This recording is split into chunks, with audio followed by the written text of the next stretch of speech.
L'Afrique du Sud, l'Algérie, le Soudan du Sud et le Togo, c'est le menu de regard croisé ce soir autour du plateau. David Djagbavi. Bonsoir David.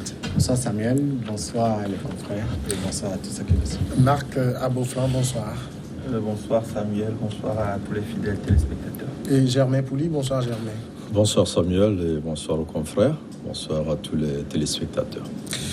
Après une semaine d'anarchie et de violences xénophobes en Afrique du Sud qui ont fait déjà 12 morts, le Nigeria va rapatrier quelques 600 de ses ressortissants, un geste hautement politique dans un contexte de tension entre les deux grandes puissances du continent. Après 3 jours d'accalmie, de nouvelles violences ont éclaté dimanche 8 septembre dans plusieurs quartiers de Johannesburg. La police a été contrainte de tirer à balles en caoutchouc et des grenades paralysantes pour disperser une foule de plusieurs centaines de manifestants armés de bâtons qui ont détruit des magasins en exigeant le départ des étrangers.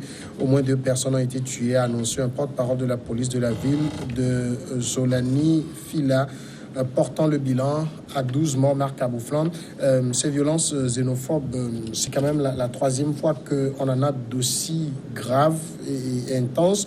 Et cela montre le véritable visage de l'Afrique du Sud, disons-le. Est-ce que c'est seulement l'Afrique du Sud qui est en proie à ces violences xénophobes? Je ne crois pas. Tout un certain nombre de pays d'Afrique font face à ces situations de xénophobie. C'est vrai qu'avec l'Afrique du Sud, c'est un peu plus poussé. Et ces derniers jours, on a assisté quand même à quelque chose de dangereux avec tous ces ressortissants étrangers qui sont lynchés, qui sont brûlés vifs pour un certain nombre. Et la réaction même des autorités de Pretoria tarde à venir. On ne sent pas, en tout cas, qu'il y a un État qui est préoccupé par ces questions. On a l'impression, en tout cas, à suivre l'évolution de l'actualité, qu'il y a une certaine complaisance de la part de l'autorité vis-à-vis de cette xénophobie qui est ambiante. Et au-delà de l'Afrique du Sud, c'est toute l'Afrique qui ne réagit pas, parce qu'on ne peut pas comprendre qu'il n'y ait eu aucune réaction officielle de chef de l'État, à part quelques timides réactions d'un certain nombre de gouvernements. Il n'y a pas eu de véritable protestation. On peut déjà saluer le fait que le Nigeria a décidé de rapatrier 600 de ses compatriotes sur le pays, mais ce rapatriement pose aussi 2 nouveaux problèmes. La première, la communauté nigériane en Afrique du Sud fait 100 000 personnes. Rapatrier 600 personnes sur 100 000, c'est quand même une goutte d'eau dans la mer. Et donc, cette population qui va rester en Afrique du Sud va toujours faire face à ce genre de violence. Et puis, ce ne sont pas que les Nigériens qui font face à cette xénophobie. Et donc, si aucune mesure véritable n'est prise en Afrique du Sud pour arrêter cette violence, je pense que ce rapatriement n'est qu'un geste éminemment politique. Et une seconde question qui se pose, c'est que deviennent ces rapatriés une fois qu'ils reviennent au Nigeria? Parce que au-delà de tout le discours politique qu'il faut rapatrier, on ne met pas sur la table aujourd'hui une véritable politique de rapatriement, une véritable politique de prise en charge, parce que ces personnes-là, s'ils sont en Afrique du Sud, justement, c'est parce qu'ils font du travail, c'est parce qu'ils sont insérés dans le tissu social sud-africain. Quel sort leur sera réservé une fois de retour dans leur pays d'origine?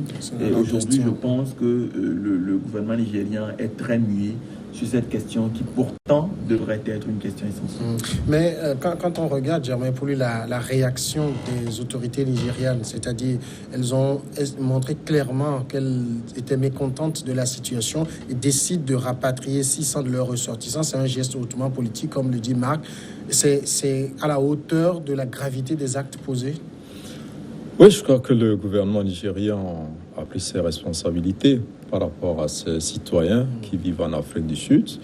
Le gouvernement, le président nigérian a d'ailleurs envoyé un de ses ministres pour rencontrer le gouvernement à Pretoria pour en discuter.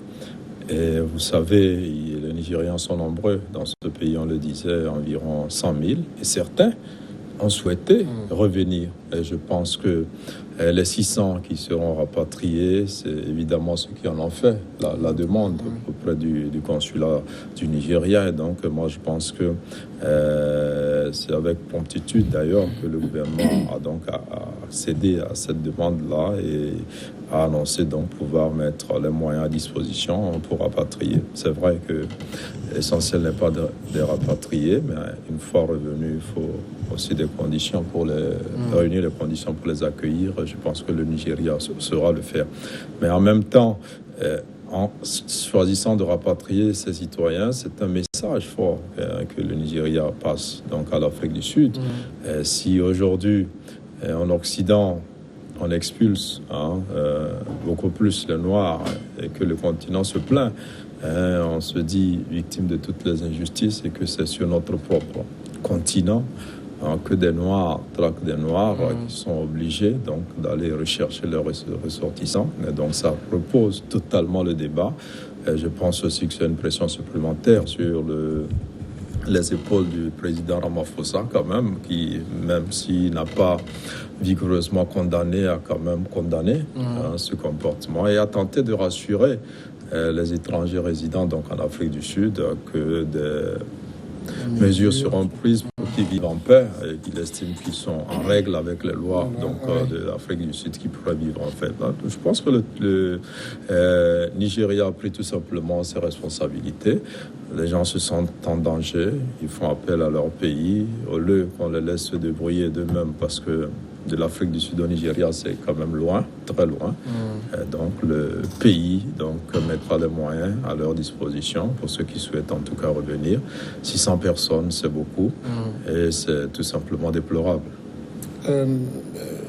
David Djabavi, ici, au niveau de l'Afrique du Sud, la classe politique n'a pas quand même adopté une posture véhémente de condamnation. On semble trouver des excuses quelquefois à cela. Non, je pense que le parti du jeune Julius Malema a condamné l'IFF, ouais. Si, il a vigoureusement condamné ces attaques et ce parti est dans sa position parce qu'il est toujours dans l'opposition contre l'Alliance nationale de changement en Afrique du Sud. Les autres partis n'ont pas réagi parce que, vous savez, aujourd'hui, c'est l'Afrique du Sud. Quelque part, c'est comme si ça les arrange de voir les populations trouver un exutoire à leurs mots, dit bon, puisque nous n'arrivons pas à vous créer des emplois, vous en prenez aux étrangers, vous avez raison, c'est eux qui vous prennent vos emplois. C'est ça le drame en Afrique du Sud aujourd'hui. Je pense que les Sud-Africains devaient plutôt s'en prendre à leurs gouvernants, puisqu'à aucun moment, aucun étranger n'est allé prendre le boulot de quelqu'un d'autre. C'est fait preuve de faiblesse d'esprit. Et ça a toujours prouvé, les Sud-Africains ont toujours démontré qu'ils sont un peu paresseux au-delà du combat qu'ils avaient mené contre l'apartheid. Je vous propose de garder le fil de votre développement. Nous observons la première pause.